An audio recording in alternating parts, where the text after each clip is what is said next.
Cross woke before dawn, as he always did.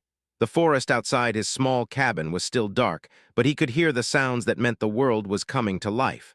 Birds called to each other from the tall trees. Insects chirped in the undergrowth. Knew every sound, every pattern, every rhythm of this place. He had lived in this forest for 23 years. When he first arrived on Verdes, the colony was new and small. People were afraid of the dark woodland and the creatures that lived there, but was different. He did not fear the forest. Instead, he wanted to understand it. He spent his days walking through the dense trees, mapping plants and studying animals. He learned which creatures were dangerous and which were safe. He discovered which plants could heal and which could kill. The forest became his home, his work, and his reason for being alive. Was a quiet man. He rarely went to the colony meetings or social events. He preferred the company of trees and animals to the company of people. Most colonists saw him as strange, an outsider who chose solitude over community, but did not mind.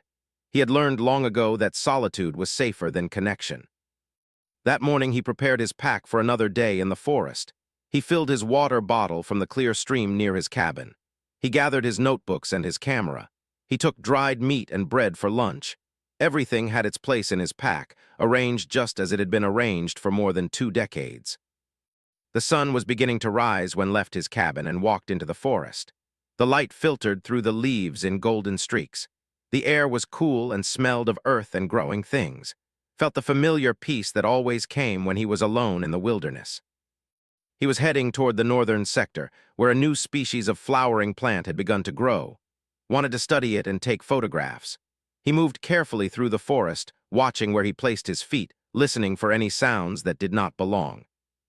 3 hours into his walk, heard something unusual. The forest had gone quiet. All the normal sounds had stopped. No birds sang, no insects chirped. This silence meant only one thing: something dangerous was near. Moved slowly toward higher ground where he could see better. Behind him, on the forest path that led back toward the colony, he heard voices, not human voices. These sounds were harsh and strange, almost like nothing he had ever heard before.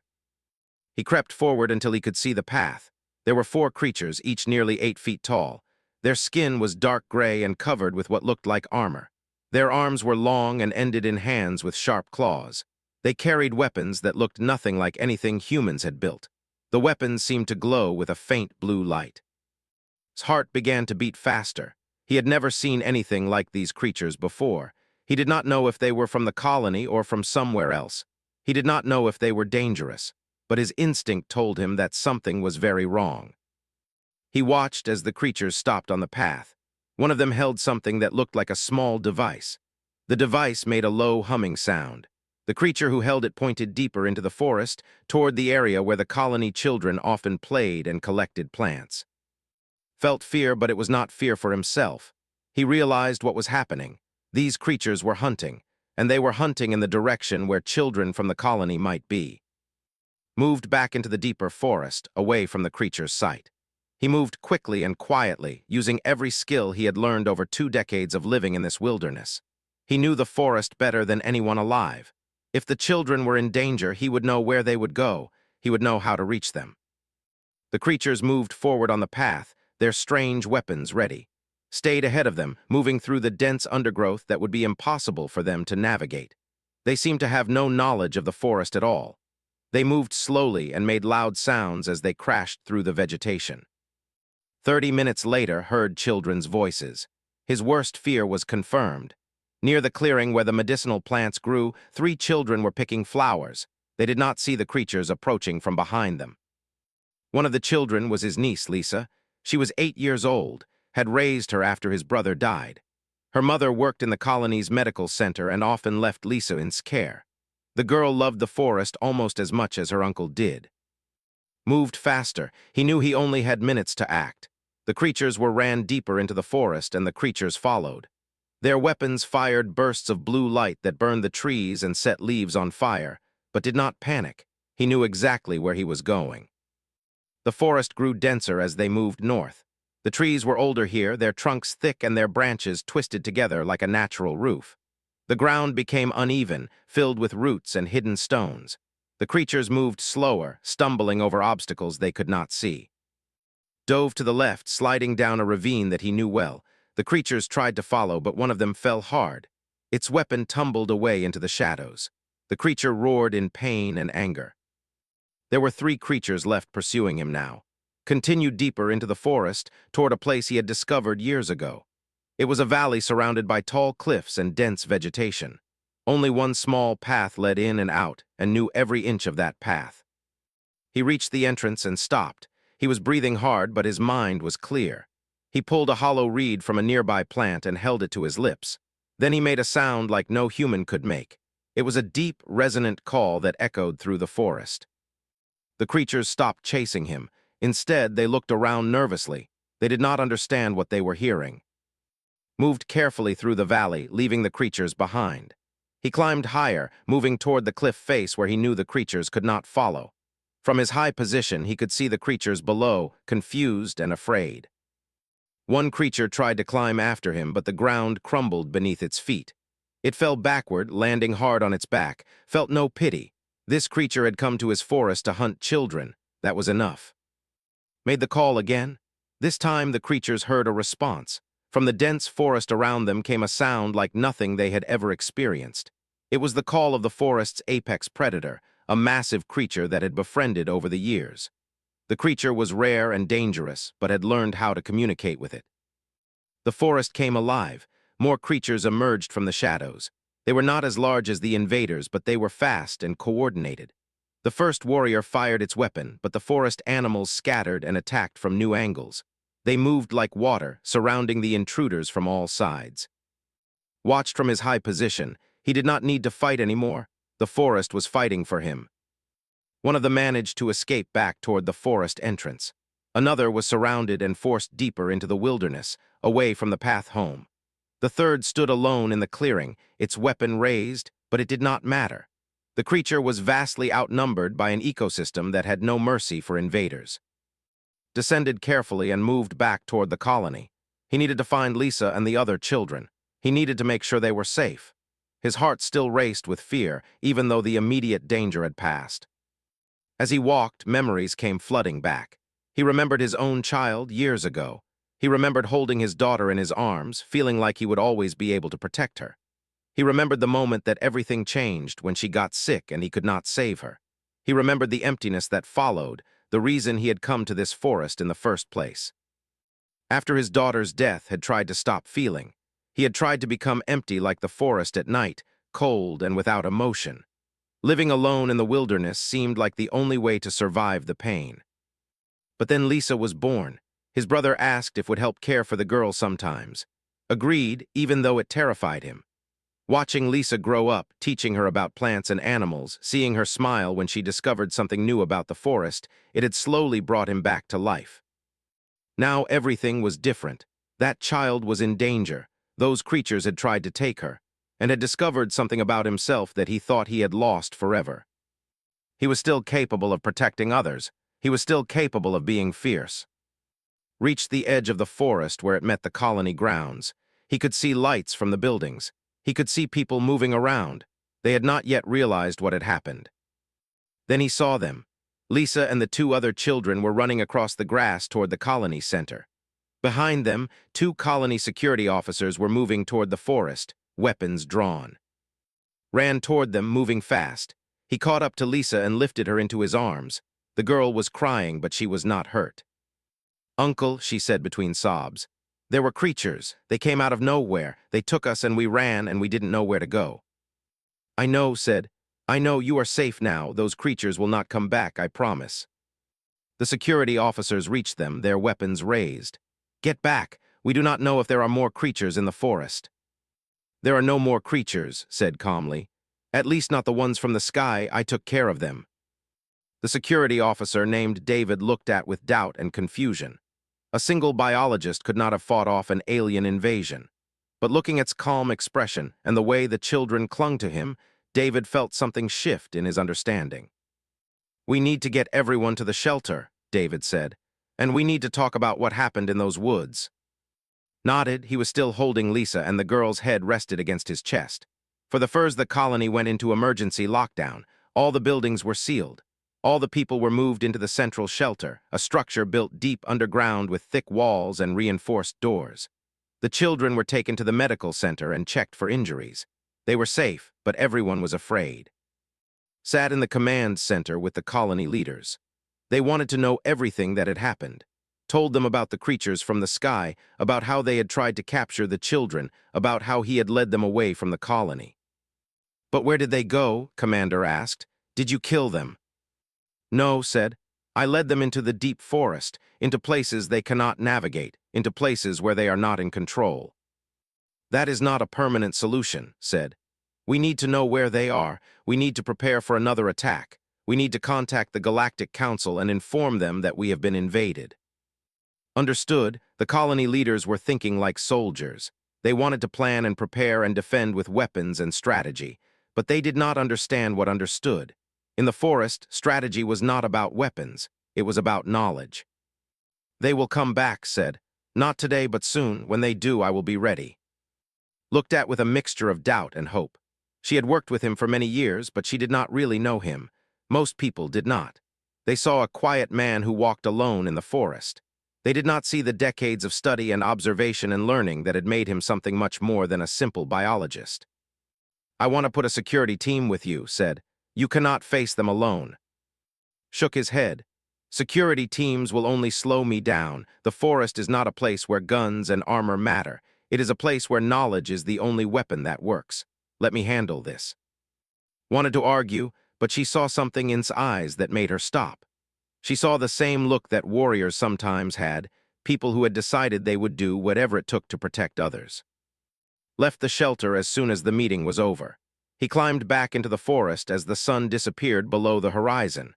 The darkness came quickly in the deep woods, but did not need light to see. He had walked these paths so many times that he could navigate them blind. He made his way toward the valley where he had left the creatures. He needed to know what they were doing. He needed to understand their weapons and their numbers. He needed to prepare for what was coming. As he moved through the dark forest, made a sound deep in his chest. It was the call that he had learned years ago, the call that communicated with the apex predators. The creatures answered, their sounds coming from all around him. They were waiting for him. They had been waiting for a long time, understanding somehow that this man was different, that he belonged to the forest just as much as they did. Reached a high point overlooking the valley. Below, he could see one warrior trying to make its way out of the forest. The creature was moving in circles, lost and confused. It had tried to use some kind of communication device, but the thick vegetation interfered with the signal. It was completely cut off from its ship. Another warrior was nowhere to be found. Guessed it was dead or too injured to move. The third creature had escaped earlier, back toward the forest entrance. Made another call, this one different from the first. It was a call of hunters, a signal that meant it was time to finish what had been started. The forest responded immediately. From the darkness came the apex predators, moving like ghosts through the trees. The warrior below saw them and fired its weapon, but the creatures moved too fast. They attacked from multiple angles, coordinated and relentless. They tried to escape, running back into the forest in a panic. It fired its weapon randomly, burning trees and creating chaos. But the more it struggled, the more danger it created for itself. The burning trees fell across its path. The fire created smoke that made it even more difficult to navigate. The creature was trapped by its own weapon and its own fear. Watched without emotion. This was not cruelty. This was nature. The creatures from the sky had come to a world that did not belong to them, a world they did not understand. They had made the mistake of thinking that their weapons and their strength made them superior. But they had forgotten one thing. In any ecosystem, the creature that understands the environment always wins. The warrior finally stopped moving, could not see if it was dead or simply unconscious, but it did not matter. The threat was eliminated. Climbed down from his position and walked toward the forest entrance. He needed to intercept the third warrior before it reached its ship. If even one of them escaped and reported back to the other, the colony would face a much larger invasion. As he walked, thought about what he was doing. He was not a killer. The ship left orbit 3 hours later. It moved away from the planet Verdes with clear signs of damage and distress. The damaged vessel sent out signals that were intercepted by the colony's communication center. The messages were in the language, but the colony had enough translation technology to understand some of the words. Retreat, losses, underestimated prey, dangerous species. Commander brought into the command center. Around them, colony members were celebrating. The creatures had left. The invasion had failed. Humanity had won without firing a single shot from their military weapons. "The commander is sending a formal message," said. "They want to communicate with us. They want to understand what happened to their team." "What will you tell them?" asked. "The truth," said. "That a human defended our colony and our children. That a human defeated an entire hunting party using only knowledge and will." Paused, looking at carefully. "They want to know who you are. The commander has sent a request for information about the human who led their warriors into the forest and defeated them. The commander seems to think you are some kind of military operative or special warrior." Said nothing. He was not a military operative. He was not a special warrior. He was simply a man who understood one thing very well. Over the next few days, the colony prepared an official message to send to the command vessel. Asked to help create the message. She wanted him to explain what had happened. Sat down at a terminal and began to type. "To the command, you came to our colony believing that humans are weak. You believed that our children are easy prey. You believed that your weapons and your armor make you superior. You were wrong about all of these things. Humans are not weak. When our young are threatened, we become fierce. We will do anything to protect them. We will sacrifice ourselves. We will face danger without hesitation. This is not weakness. This is strength. Your weapons did not help you in the forest. Your armor did not protect you. Your advanced technology was useless against an enemy that understood the land better than you understand your own ship. This is because strength is not just about weapons. Strength comes from knowledge. Strength comes from will. Strength comes from commitment to protecting others. The human who defeated your team is not special. He is not a warrior. He is a biologist. He chose to learn everything about his environment. He chose to understand the creatures that live here. He chose to protect the weak. In doing so, he became the most dangerous thing on this planet. Every human in this colony would make the same choice. Every human would fight to protect our children. This is what makes humans valuable in the galaxy. This is what makes humans dangerous if you make the mistake of attacking us. You can leave this planet. You can spread word throughout the galaxy that humans defeated you. Or you can stay and learn what we have to teach you. But if you attack us again, if you ever threaten our children again, you will face not just one biologist with knowledge of the forest. You will face an entire colony of humans willing to do whatever it takes to survive and to protect what we love. This is your choice." Read the message. She looked at and nodded slowly. "This is good," she said. "This is exactly what they need to understand." The message was sent to the command vessel. For 2 days, there was no response. The colony waited, uncertain what would happen next. Would they attack again? Would they respect the message and leave the galaxy sector? Would they send a larger force? Then a response came. The commander wanted to establish formal diplomatic relations with the colony.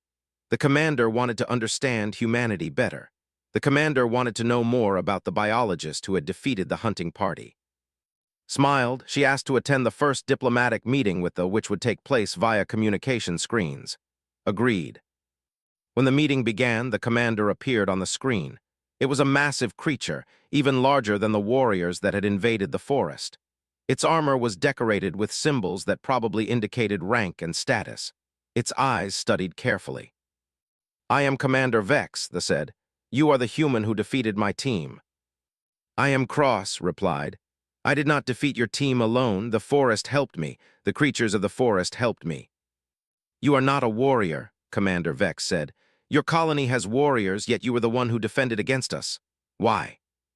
"Because I love the forest," said. "And I love the children of my colony. When something threatens what you love, you become strong. You become willing to do things you would not normally do. You become willing to fight for survival." Commander Vex was silent for a long time. Then the creature began to speak.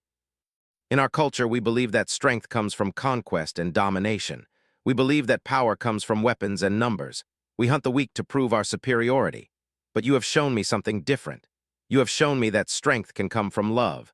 You have shown me that a single human with knowledge and will can defeat an entire team of our best warriors. This is not something my council will accept easily, but it is something they cannot ignore. Humans are not weak. Humans are not primitive. You are something we have never encountered before in the galaxy. You are protectors." The commander paused again. "The people will respect the Verdes colony. We will establish trade relationships. We will share knowledge, and I personally will carry the message of your species throughout the galaxy. The humans of Verdes have earned the respect of the... When the communication ended, the entire colony erupted in celebration. They had survived an invasion. They had 6 months had passed since the invasion. The colony had changed in ways both large and small. The Colony Council had voted to expand its military presence, but they also voted to expand research funding. There was now a forest conservation program and was the director. Students from the colony now came to the forest to study under guidance. Children learned not just the names of plants and animals, but how to survive in the wilderness and how to understand the ecosystem's logic. Parents encouraged their children to spend time with, to learn what he knew. Had not expected this attention. He had not wanted to become famous, but he understood that his experiences in the forest had taught him something valuable that others needed to learn. If humans were to survive and thrive on alien worlds, they needed to understand how to adapt, how to listen to the environment, and how to respect the natural systems that sustained life. Lisa came to the forest with him now almost every day. The girl was 9 years old now, growing stronger and more confident. Her eyes were bright with curiosity, the same curiosity that had driven his entire life. She asked endless questions about the plants and animals, about how they lived and what they ate and how they communicated with each other. "Uncle," Lisa asked one afternoon as they walked through the deep forest, "do you think the forest knew we needed help that day when the creatures came?" Considered the question carefully. It was not a simple question to answer, but Lisa deserved an honest response. "I do not know if the forest thinks the way we think," said, "but I do know that everything in nature is connected. When you spend enough time observing and learning, you become part of that connection, and when you are part of something, that something helps you." "So the forest helped you because you belonged to the forest?" Lisa asked. "Yes," said, "exactly that." They walked in silence for a while, listening to the sounds of the forest. Somewhere in the distance, they could hear the call of the apex predators, heard an answering call from another direction. The creatures were talking to each other, communicating their presence and their location. "Do you think we will see them?" Lisa asked, pointing toward the sound. "We might," said, "but we should move carefully. They are wild creatures and they do not know us like they know me." They changed direction, moving quietly through the forest toward a location where had been studying the ecosystem for the past few months. He was documenting how the forest had healed from the damage caused by the weapons. Plants were growing back. Animals were returning to areas where they had fled. Life was resilient. Nature could recover even from violence and destruction, as long as someone cared enough to help it recover. When they reached the research site, showed Lisa how to document the growth of new plants. He explained which species had returned first and which ones would take longer. He taught her how to measure the trees and record their height. He showed her how to listen to the forest and understand what the sounds meant. Lisa absorbed everything, her quick mind grasping concepts that would have taken other people years to understand. Realized that his niece would become a fine biologist if she continued on this path. She had the curiosity and the patience and the love of nature that it required. "Uncle," Lisa said as the sun began to set, "are you happy now?" The question surprised. He thought carefully about how to answer. "Yes," he said finally, "I am happy now. For many years after your father died, I was not happy. I was empty. I thought that being alone in the forest was enough to make me feel alive. But I was wrong. Happiness comes from connection. It comes from sharing what you love with other people. It comes from protecting people you care about." "I am glad you are happy," Lisa said. She took his hand, and together they walked back toward the colony as darkness fell around them. At the colony, things were changing too. A new generation of students was growing up with a different understanding of humanity's place in the galaxy. They learned that strength did not come just from weapons and numbers. They learned that understanding your environment was crucial to survival. They learned that protection of the weak was a value worth fighting for. Commander had become the official liaison between the colony and the... Relations between the two species had improved dramatically. Scientists visited the forest to study the ecosystem that had been so devastating to their warriors. They brought their own researchers to document how the environment worked. It was strange, sometimes, seeing the massive gray creatures walking through the forest that loved so much. But it was also good. It meant that they were learning. It meant that they were beginning to understand that humans were not just another species to dominate. Humans were partners, protectors, and something more. One evening, received a message from Commander Vex. The commander was planning to visit the colony in person.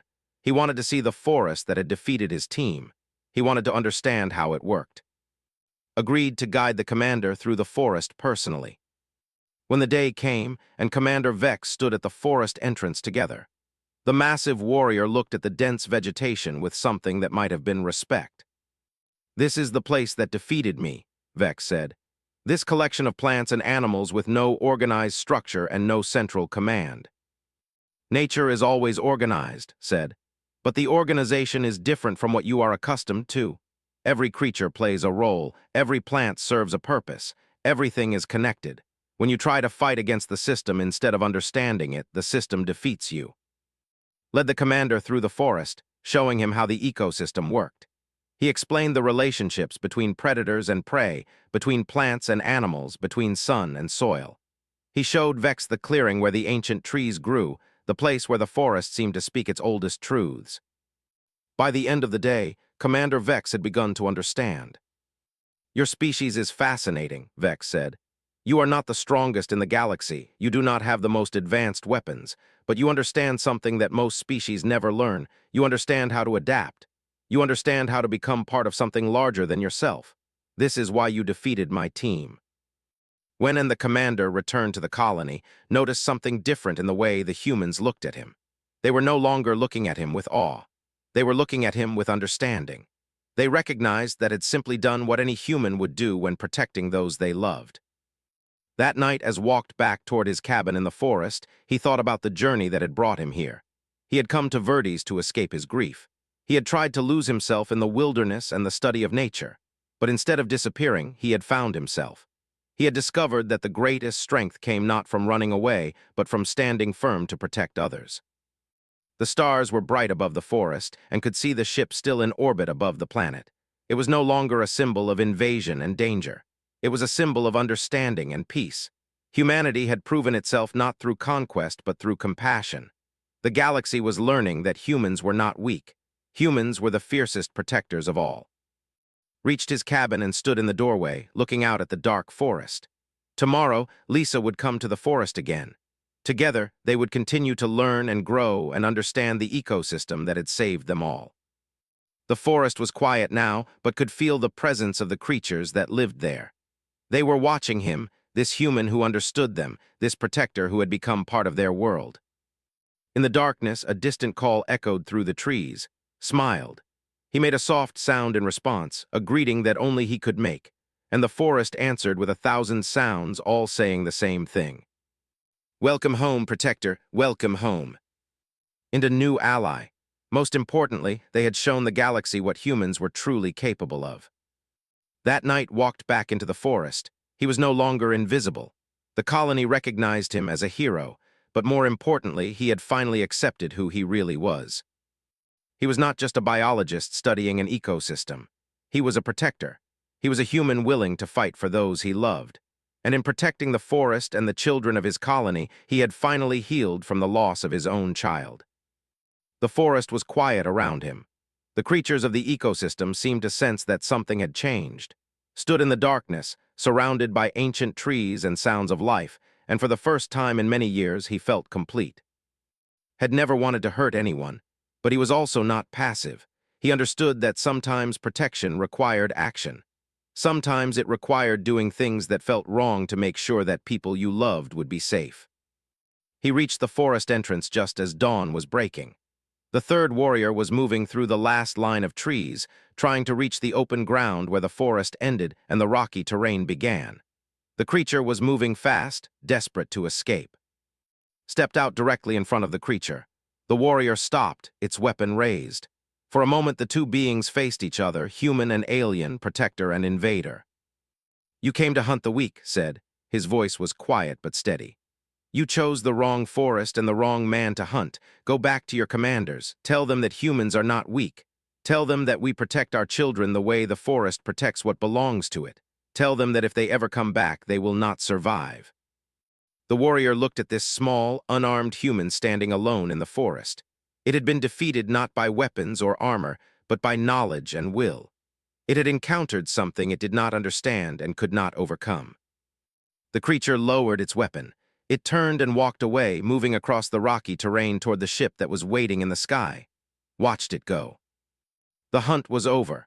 The forest had defended itself, and its protector had defended the colony. Now, everything would change. The galaxy would learn that humans were not the weak species they had believed, and the quiet biologist from the forest would never be invisible again. Tea time in more than a decade did not feel empty. He felt alive. He felt like a man who had finally found his purpose again. The forest had shown him something important. It had shown him that he was not just a biologist studying an ecosystem. He was part of that ecosystem, and when the people he loved were threatened, he could become the most dangerous thing in the entire forest. The sun was setting now. The day that had begun so quietly in the dark woods had changed everything. Cross, the quiet man who everyone ignored, had become a protector, and the creatures from the sky had learned that underestimating humans was the last mistake they would ever make. Approaching the clearing from the south, the children had no idea what was coming. Burst into the clearing from the north, moving faster than he had moved in years. His voice was loud and sharp, a sound designed to startle. "Run," he shouted. "Lisa, run back toward home now." The children looked up, startled. For a moment they did not understand.